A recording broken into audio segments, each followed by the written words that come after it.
গঙ্গাসাগরে যাওয়ার পথে ভয়াবহ দুর্ঘটনায় আহত বেশ কয়েকজন পুণ্যার্থী।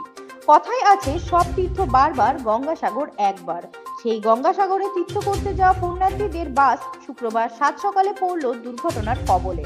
পুণ্যার্থী বোঝাই বাস নিয়ন্ত্রণ হারিয়ে পড়ে গেল খালে। এই দুর্ঘটনার জেরে আহত হয়েছে বেশ কয়েকজন পুণ্যার্থী। স্থানীয় সূত্রে জানা যায়, শুক্রবার সকালে কচুবেড়িয়া বাসস্ট্যান্ড থেকে প্রায় 36 জন পুণ্যার্থীদের নিয়ে একটি বাস গঙ্গাসাগরের কপিলমুনি মন্দিরের উদ্দেশ্যে যাচ্ছিল।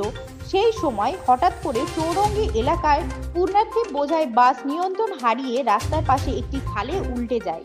এই ঘটনা দেখতে পেয়ে তড়িঘড়ি স্থানীয়রা ছুটে আসে। এরপর বাস থেকে তড়িঘড়ি আহত পুণ্যার্থীদের উদ্ধার করে স্থানীয়রা। খবর পেয়ে ঘটনাস্থলে ছুটে আসে সাগর থানার পুলিশ এবং সিভিল ডিফেন্সের কর্মীরা।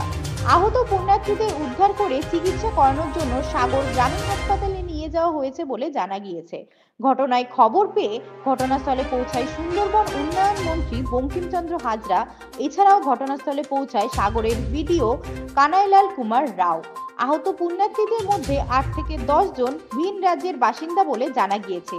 आहत सकल पुण्यार्थीদের चिकित्सा चलছে सागर ग्रामीण हासपाताले। गाड़ी में क्या हुआ क्या नहीं, अपने आप वो गाड़ी पलटी हो गई। वो ड्राइवर चला रहा था, अभी वो भाग गया ड्राइवर गाड़ी लेके।